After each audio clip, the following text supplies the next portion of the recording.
have you seen this little blurb right here? In Monday's court filing, attorneys for the government admitted that the Salvadoran man, Kilmar Abrego Garcia, was deported accidentally. Quote, although ICE was aware of his protection from removal to El Salvador, Abrego Garcia was removed to El Salvador because of an administrative error, the government told the court. Trump lawyers said the court has no ability to bring him back now that Abrego Garcia is in Salvadoran custody. This was a man with no criminal convictions, a father who had citizen children, who was married to a U.S. citizen. He had a judge's order to not deport him. They knew about the judge's order, and they deported him anyway. And now the Trump administration is admitting that he was deported on accident, and they're saying they can't get him back. He is now forever condemned to a torture camp in El Salvador. It's insane that they're admitting this. Yeah, oops, oh well. In spite of the Trump administration, their lawyers in court arguing this, J.D. Vance has been up posting, arguing that the information presented by the Trump administration's lawyers is inaccurate. Any comment on this, Marco Rubio? How about you, J.D. Vance, Elon Musk? You just admitted to accidentally sending an innocent father from Maryland to a torture dungeon in El Salvador, and you refused to do anything about it.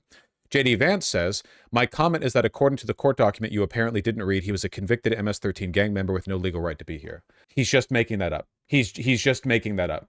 It's just like, it's not even like an informed lie. He's just saying it. Oh, there was also a really fun, because he's been arguing this point for a bit too. There was a fun little blip here where he's accusing all of the journalists of lying by reporting on facts presented by Trump administration lawyers. Kyle Cheney, a legal affairs reporter, is apparently unwilling or unable to look at the facts here. In 2019, an immigration judge under the Biden administration determined that the deported, etc., etc.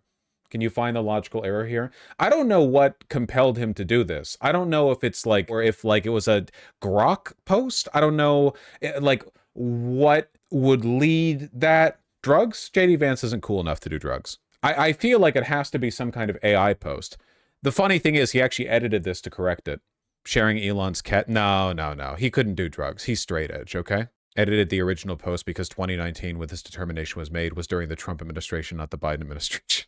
I don't know, man. Dude, what, like, literally, what do you say about this? Like, what analysis do you provide? Like, they're literally admitting, like, no criminal convictions, judge's order not to deport him, legal resident, completely like, there's the poor man, his poor family. Yeah, you know what the worst part is too? He fled El Salvador originally, I believe, due to threats of gang violence. Or like there was like a negative, it was before Bukele's crackdown on the gang. So they're probably going to kill him in prison.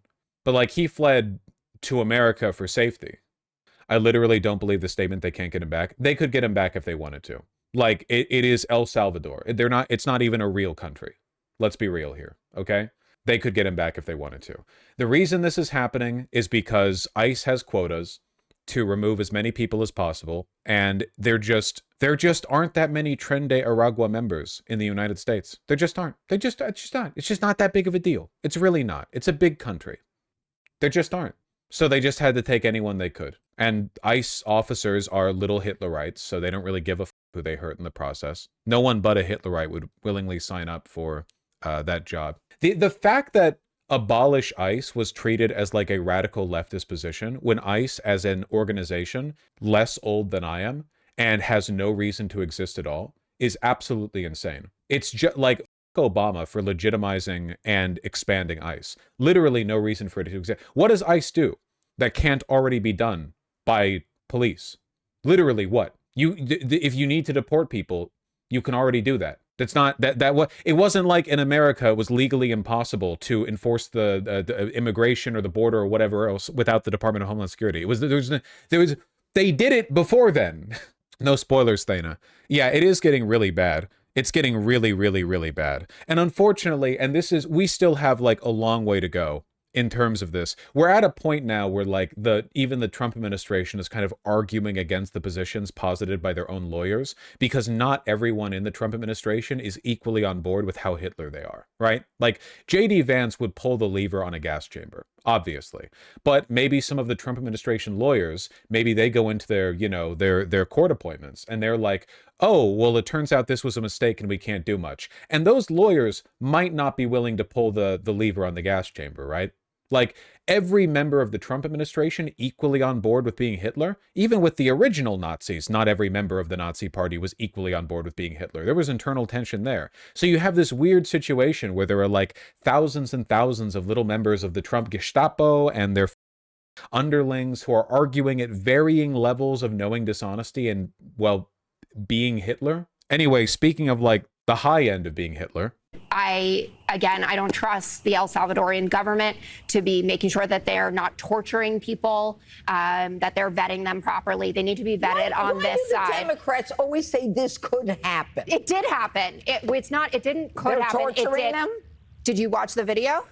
Torturing? Yeah. Did you read the Time magazine? Heads. Time magazine was there when the gay barber from Venezuela who had a crown tattoo that said "Mom" was being processed coming into the El Salvadorian. Oh, am I boring you again? I'm sorry. No, but you've been talking about this gay barber from El Salvador with some stupid tattoo for weeks. Yeah. Weeks, Jessica. Come on. It's just a gay barber. He's not into you. He's an innocent guy who got swept up in a deportation, and hopefully we get it figured out and straightened out. But a lot of people in this country, Jessica, get arrested for things that they didn't do, get falsely accused, falsely convicted. I'm also against racial. I know it's difficult to avoid Fed posting, but you're all going to have to just do your... Like, Jesse Waters is a cut above, it's true. Like, in terms of being, like, openly demonic, he is a cut above. But yeah, no, like, this is, it's about what you have to expect. They're the worst humans alive. They're unimaginably evil and not like us. Yeah, deep breaths, Chet, deep breaths. You gotta wonder how much, like, oh, it's just an innocent, guy being sent to a foreign torture camp. You wonder if this is the level of nonchalance he expresses with literally anything that ever happens to any person who is, like, on the right wing, You think he would be like this if it was, say, for example, like a J6 insurrectionist sent over to a foreign torture camp? I don't know. Honestly, it's a degradation to me to even feel the need to make an argument here, right? Like, because it implies that we're not looking at something that's self-evidently wrong. You know what I mean? Anyway, it's pretty bad. It's pretty bad. A stunning admission from the Trump administration. Just give it a bit. It admits in a court filing that a Maryland man was sent to the notorious El Salvadorian mega prison, all because of administrative error. And it argues there is no way to get him back. CNN's Both of these things are lies. It was not an administrative error. They just ignored the law. That's the point of suspending habeas corpus. You ignore the law. That's literally the point of that. Without due process, you don't even know whether or not someone's Venezuelan or Salvadoran or whatever. Alvarez joins our panel now. Can you just kind of back up? Yeah. What do we know about who this person is and whether or not he was the danger to America that the administration is now claiming? I'll sum it up for you. The answer is no, he wasn't. What did Joe Rogan say about this? Honestly, that's basic stuff. In fact, if you violate the law, that's exactly when due process kicks in, because you get to have a hearing of some kind to determine whether or not the case against you is true. Everyone should be terrified by the fact that a mainstream Republican argument nowadays is you don't get due process if you violate the law. Like, that is, they are actually arguing that. That is a position they're taking, which is insane. And the founding fathers would not have let them see the light of day. I don't understand why that's even something a congressperson would say. Well, just to the overall premise, President Trump was elected by the American people to secure the border, end human trafficking, and defeat the drug cartels. Hands down. That is what the American people are expecting from him. Just last night, there were 17 additional illegal aliens that were deported, 6 of them who were had raped children. Crazy how you can tell what her political affiliation is based entirely on her physiognomy. You know what I mean?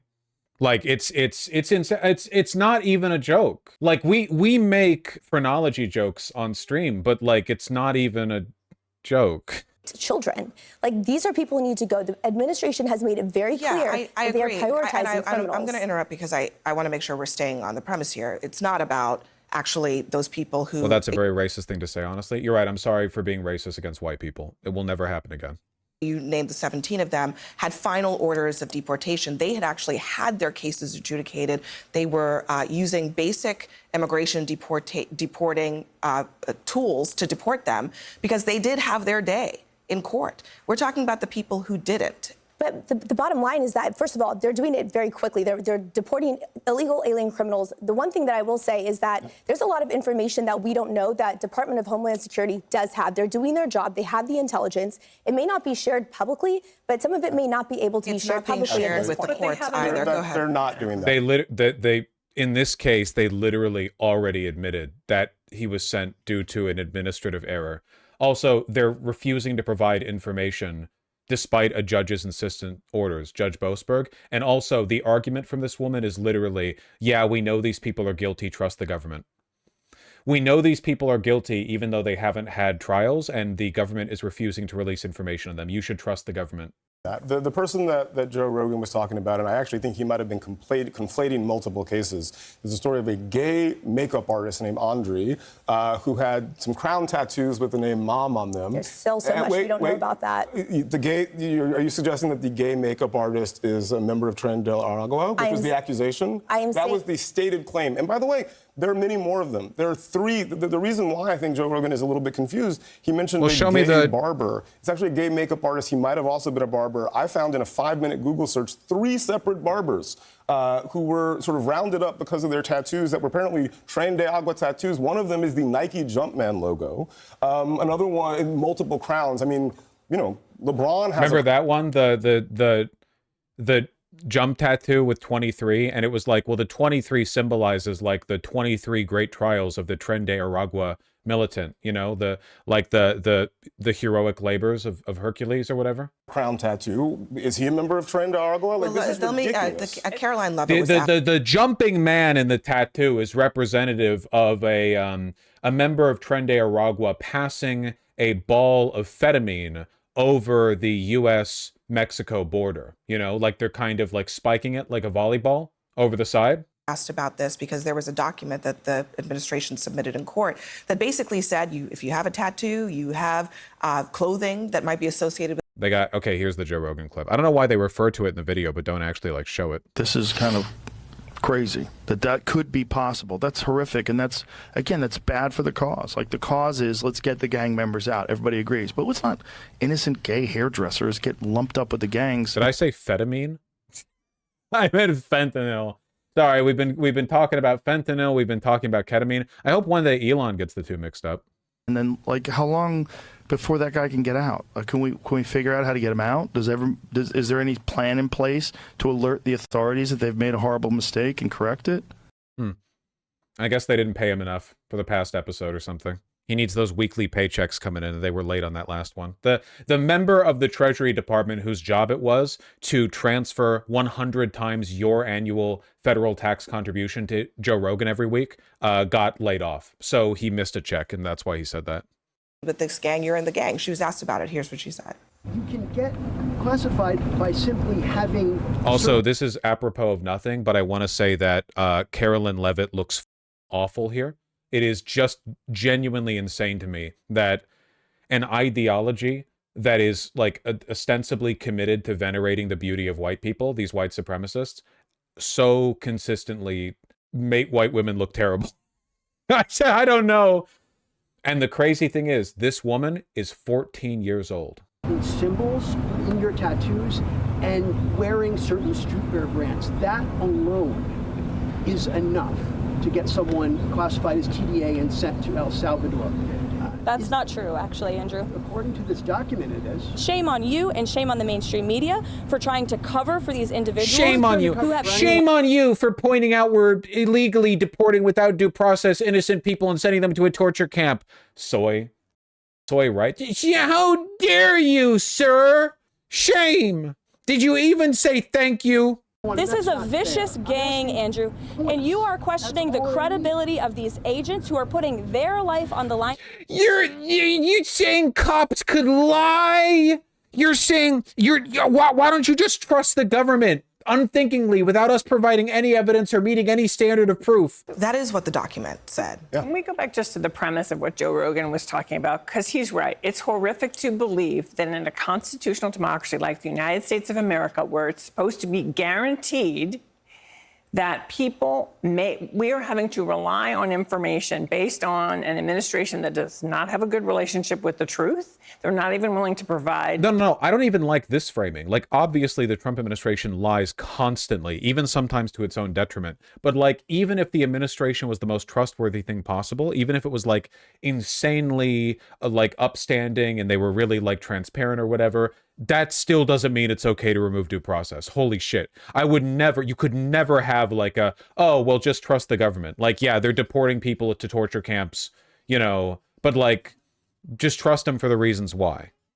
It should just never, ever, ever happen. The judges who are part of these cases with the documents to prove that some of these individuals actually... What about removing due process for Nazis? Dog, why the f would you want to do that? It's only Nazis want to remove due process because they don't like proceduralism. If a person's a Nazi and they've done some Nazi crimes, I want them going to trial so the prosecution can be like, submitted evidence, Your Honor, here's a picture of this piece of shit with like a swastika tattoo Sieg Heiling or whatever. Like, why would you? The only reason you would ever want to get rid of due process is if you're going after innocent people. That's the only reason. Either did have due process or had been found to be criminal gang members. And let's be very clear. I don't think anybody at this table wants criminals in this country who are murdering children, who are hurting people. And also this too, like it's like this would imagine like it's 1934 or whatever, and people are like, and listen, okay, or they're like, now the Jews drinking the blood of babies, like obviously no one's in support of that. However, like the recent, lynching of these 500 people and filling a mass grave, I think that went a bit too far. Don't play into the framing, okay? The idea that like these innocent people are getting rounded up as casualties in some kind of noble war against the gangs. It's not happening. It's not real. There is no noble war. I think that's like, we can probably go baseline there. But what I think we have to ask ourselves is, if you believe in a constitutional democracy, do you not want your president to follow the law? And by the way, in our own CNN poll, a vast majority of Americans said they're concerned and want to see Donald Trump follow the law. Scott, isn't this... Wow, what a bar to meet, huh? Majority of Americans say they want Trump to follow the law. Follow-up question to Republican voters. Do you think Trump is following the law? Yes. Okay. Guess we're fine. Exactly what we denounce other countries for doing, not giving our own citizens, when they get wrongfully detained around the world, our own citizens, the due process that they deserve. Well, I think multiple things could be true. Number one, I delineate between American citizens and everyone else. If you're a U.S. citizen, I put you in a different category.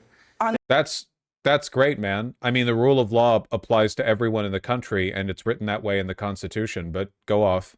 It's literally like guy who's hedging his bets, opening statement. Well, I am Hitler. So with that accounted for... Due process, that's not a distinction that the law makes, Then if you've come here and broken our laws and committed violent acts or murdered and raped and whatever, but he did. I put you in a different category. When it comes to the law and due process, that is not a distinction. Well, if you'd like to argue that Tren de Aragua should have the same rights and that you... See, again, like, believe what they tell you. These people will put you in death camps. They're pro-death camp. Like, literally, like, he is aware of the fact that he's lying here. It's just like, what can I say? What do you have to say to justify that? Get as an American citizen? Go ahead. Here's the argument. Change the Constitution. Hold on a second. The argument is you're saying that a terrorist can walk across the border and become effectively a U.S. citizen? What the so basically you're saying that if a Tren de Aragua member crosses the border, I have to suck his cock? Well, I don't think so. And like, of course he doesn't actually think that. The performative outrage is just a rhetorical tactic that you use to avoid answering questions. I've seen this a million times. You've also seen it a million times. I'm not saying I'm special for having seen it. I'm just saying, like, I just can't imagine being the kind of person who knows they're doing that to evade a question and feels fine about themselves at the end of the day. But I guess I could never be them. That's not what I'm saying. Hold on. Scott, look at me, okay? Yeah, give the host you and I are talking. respect. You and I are talking, respect. okay? What I'm saying to you is that the law does not make a distinction between U.S. citizens and everybody else when it comes to being accused of crimes. Are you saying that that should not be in place? That if you happen to not be a citizen, you get to be thrown into it? Why do they give space to this bullshit? He's this panel's like pet Republican, but the frustrating thing is that when like the five, you know, have their pet liberal, everyone else there just dunks on her. But here, because these the Democrats here are nice, they don't just like shit on him relentlessly. Because what they should be doing here is screaming like, you stupid piece of shit, you're arguing that due process should be revoked on the government say so. You aren't even a loyalist. Like, you would have, both sides of the Revolutionary War would have put you on trial, essentially, for what you're arguing. You're arguing both against the Constitution and like common law. You're insane, you know? No one said Tren de Aragua terrorists, whatever, come across the border and become citizens. We're talking about due process. Jail with no process at all? I'm saying that these people are effectively terrorists. They walked across our borders illegally. Okay, they are violent, and I don't really want them here. But doesn't the government have to prove that they are who they say they are? Correct. That's all we're saying. That's all. I mean, you can say it eventually. It's not a concession that you like Tren de Aragua. It's just a question of the conciliatory tone they take towards him too, where like they have to pretend that he's an honest person offering a real opinion and not a paid propagandist, which is very, very frustrating. Like, they have to pretend like, well, I know you're knowingly lying and you're a fascist, but like, okay, what if I spell it out for you again? What if I give you like the fourth opportunity to give an actual answer to the question? Basics of civics in this country. I think eventually the government will have to show all of its cards on everybody that they have detained, deported, or done anything to in this arena. But there is no doubt. What the f does that mean? There's no doubt that the Trump administration is rounding up effectively terrorists who came across here illegally, committed horrific acts, and do not need to be in this country. So his argument is like they'll get due process eventually after they've been deported to the El Salvadoran torture camp. Chad, is this guy a pedophile? I can't say for sure that he is. We don't have the evidence, but according to his system of governance, like, you wouldn't need to prove it to send him to El Salvador for it. People are saying it. I've noticed many people in chat are saying it, and I often go off their word. I'm of the opinion that he is, for sure. 100%, yeah. This guy would have gotten arrested by Oliver Cromwell. It's like, there will never be any consequences for this. This is the metric, by the way, for our country recovering. It's that, it's like Reconstruction, right? This country can recover not when a Democrat takes the presidency, or even the presidency, House, Senate, whatever, but when people like this are arrested as traitors, like treason. Like, you are essentially arguing, it's a more pernicious kind of anti-Americanism than anything any lefty could do by burning a flag. What is burning a flag but testing the First Amendment? What this is just a rejection of due process. It's unconscionable, you know? Wait, is it illegal to burn a flag in the U.S.? No. Though they'd certainly like to make it so. Do you know what will happen when the Trump government passes the tariffs on April 2nd? Presumably tariffs will happen. I'm not sure what that's a pretty broad question. FDR did this exact thing with the Alien Enemies Act, guys. Really, that's very woke of you to let me know that. That's like one of the top 10 things I wasn't aware of about FDR. Thank you for the 10 Canadian. Quebec is the most anti-Trump province. We have I'm not talking about Quebec's like domestic policy or whatever, okay? The thing that I'm referring to when it comes to like being pro or anti-Trump, if the leader of Bloc Québécois is trying to unite Bloc Québécois against Mark Carney, as far as I'm concerned, that's a pro-Trump move. Like, you're not meaningfully anti-Trump if you're so locked in your insanely, you know, like isolationist, nationalist, Quebec-y mindset that you're not understanding what the broader stakes of the conflict are, is my argument. What the Trump administration is doing is as American as apple pie. Stuff like this is baked into America's DNA. Respectfully, Sofigo, I think this is like pussy shit. This is basically what lefties tell themselves to maintain the nothing ever happens mantra. Like, you know, America's always been like fascist, basically, so I don't have to think or like be alarmed or whatever. What's most important is that people understand that I'm aware that America is a bad country. Like, don't pretend that this isn't exceptional, okay? Did you know that 80 years ago, during World War II, the Alien Enemies Act was invoked in a bad way? Yeah, we know. We're aware. We're aware of it. We don't support that. But like, don't pretend this isn't exceptional. you are doing the like it couldn't happen here thing, because you're basically arguing that when you were growing up in America in the early 2000s or 1990s or whatever like that was already the thing that is happening. You're basically saying like, well, since America's always been like this and I've already lived through this, nothing new is happening. Effectively, like nothing is going to happen. Which I just don't, it's just like a pernicious cynicism. I don't think it reflects a genuine understanding of the issue. But I think you're just being cynical.